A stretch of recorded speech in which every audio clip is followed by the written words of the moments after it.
तीन देश, तीन ताकतें और एक ऐसा रक्षा समझौता जिसने पूरे एशिया से लेकर मिडिल ईस्ट तक हलचल मचा दी है। एक तरफ पाकिस्तान जिसके पास परमाणु ताकत है, दूसरी तरफ सऊदी अरब जिसके पास बेशुमार पैसा और खाड़ी में बड़ा रणनीतिक प्रभाव है, और तीसरी तरफ तुर्की, नाटो का सदस्य, बड़ी सैन्य ताकत और तेजी से उभरता रक्षा उद्योग। और अब इन तीनों ने मक्का में ऐसा समझौता किया जिसकी एक लाइन ने दुनिया का ध्यान खींच लिया, एक पर हमला यानी तीनों पर हमला। तो क्या पाकिस्तान ने सऊदी अरब और तुर्की के साथ मिलकर अपना नया सुरक्षा कवच तैयार कर लिया है? क्या यह गठजोड़ ईरान को रोकने की कोशिश है? क्या इसका असर भारत की सुरक्षा और कश्मीर की कूटनीति पर पड़ेगा, या फिर इसे सुन्नी नाटो कहना सिर्फ एक खेल है? इस रिपोर्ट में आपको बताएंगे इस मक्का डिफेंस एग्रीमेंट की पूरी ताकत, इसके पीछे की रणनीति, भारत के लिए पैदा होने वाली संभावित चुनौतियां और सबसे बड़ा सवाल, क्या ये तीन देश वास्तव में एक ऐसी सैन्य ताकत बना सकते हैं जो पूरे क्षेत्र का शक्ति संतुलन बदल दे।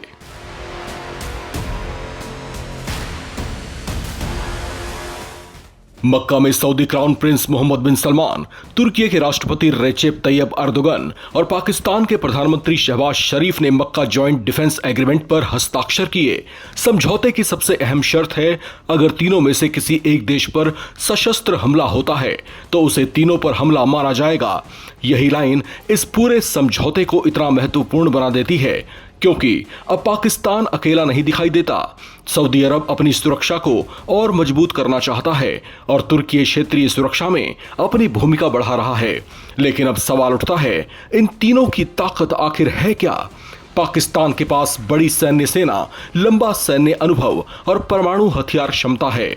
सऊदी अरब के पास विशाल आर्थिक संसाधन, ऊर्जा शक्ति और रक्षा पर भारी खर्च करने की क्षमता है। वहीं तुर्की के पास बड़ी सेना के साथ तेजी से विकसित हो रहा घरेलू रक्षा उद्योग है। ड्रोन, मिसाइल, युद्धपोत और बख्तरबंद सिस्टम जैसे क्षेत्रों में उसकी क्षमता लगातार बढ़ रही है। यानी एक के पास सैन्य शक्ति, दूसरे के पास पैसा और रणनीतिक प्रभाव, और तीसरे के पास रक्षा तकनीक और औद्योगिक क्षमता। तीनों की ताकतें अलग हैं, लेकिन अब एक ही मंच पर आ रही हैं, और यहीं से कहानी का अगला अध्याय शुरू होता है। ईरान। मिडिल ईस्ट में लगातार बढ़ता तनाव, ईरान के साथ टकराव और खाड़ी की सुरक्षा को लेकर बढ़ती चिंता ने सऊदी अरब के लिए सुरक्षा का सवाल पहले से कहीं ज्यादा बड़ा कर दिया है। हालांकि एक बात बेहद महत्वपूर्ण है, तुर्की और पाकिस्तान दोनों ने साफ कहा है कि यह समझौता किसी खास देश के खिलाफ नहीं है। तुर्की के विदेश मंत्री हकान फिदान ने कहा कि किसी ऐसे देश को दुश्मन नहीं माना जाएगा जो सदस्य देशों पर हमला नहीं करता। यानी सुर्खियों में भले ही इसे सुन्नी नाटो कहा जा रहा हो, लेकिन आधिकारिक तौर पर इसे नाटो जैसा पूर्ण सैन्य गठबंधन कहना अभी सही नहीं होगा, क्योंकि नाटो 32 देशों का संस्थागत सैन्य गठबंधन है, जबकि यह समझौता अभी 3 देशों से ही शुरू हुआ है।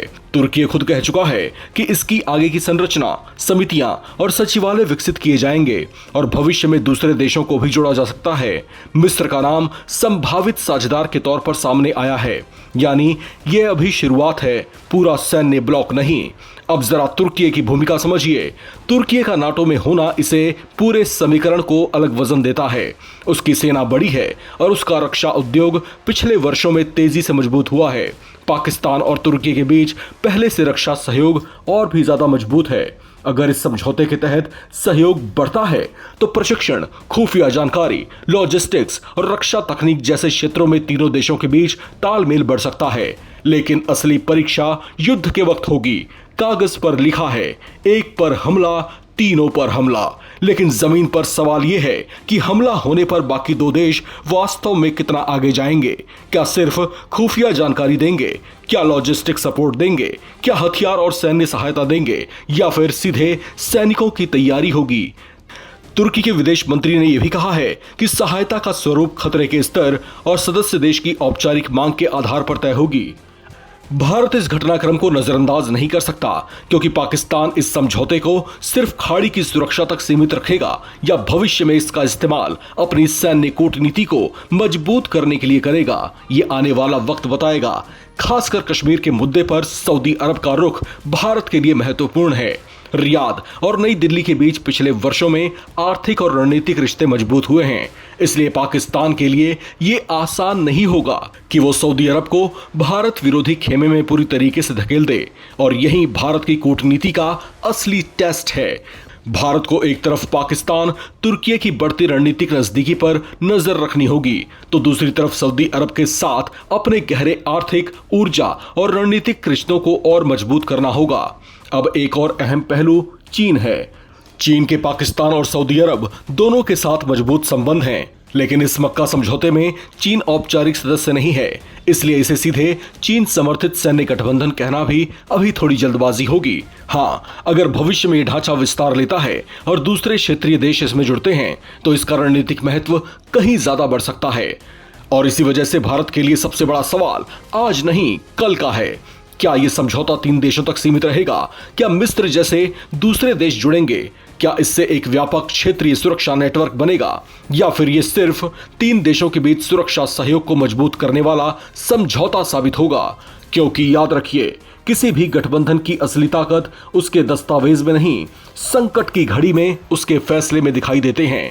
मक्का समझौता निश्चित तौर पर पाकिस्तान, सऊदी अरब और तुर्की के बीच सुरक्षा सहयोग को नई दिशा देता है, लेकिन इसे अभी नाटो का विकल्प मानना या नाटो से इसकी समानता करना सही नहीं होगा। भारत के लिए भी फिलहाल घबराने का समय नहीं है। सतर्क रहने और कूटनीतिक बढ़त बढ़ाए रखने की जरूरत है, क्योंकि 3 देश साथ आए हैं। लेकिन असली सवाल यह है, क्या ये तीनों मिलकर वाकई पश्चिम एशिया और दक्षिण एशिया का शक्ति संतुलन बदल सकते हैं? यही इस मक्का समझौते की सबसे बड़ी परीक्षा होगी। अब चलते चलते कुछ सवाल नवभारत टाइम्स के आप तमाम दर्शकों से भी। क्या आपको लगता है कि पाकिस्तान, सऊदी, तुर्की का यह रक्षा गठबंधन भविष्य में भारत के लिए कोई बड़ी रणनीतिक चुनौती बन सकता है? और क्या यह गठबंधन वाकई नाटो जैसा मजबूत सुरक्षा ब्लॉक बनेगा, या सिर्फ कागजी समझौता बनकर रह जाएगा? आपकी अपनी राय क्या है? लिखकर कमेंट बॉक्स में जरूर शेयर करें। चैनल को सब्सक्राइब करें ताकि आप ना रहे किसी खबर से बेखबर। देखते रहें नवभारत टाइम्स।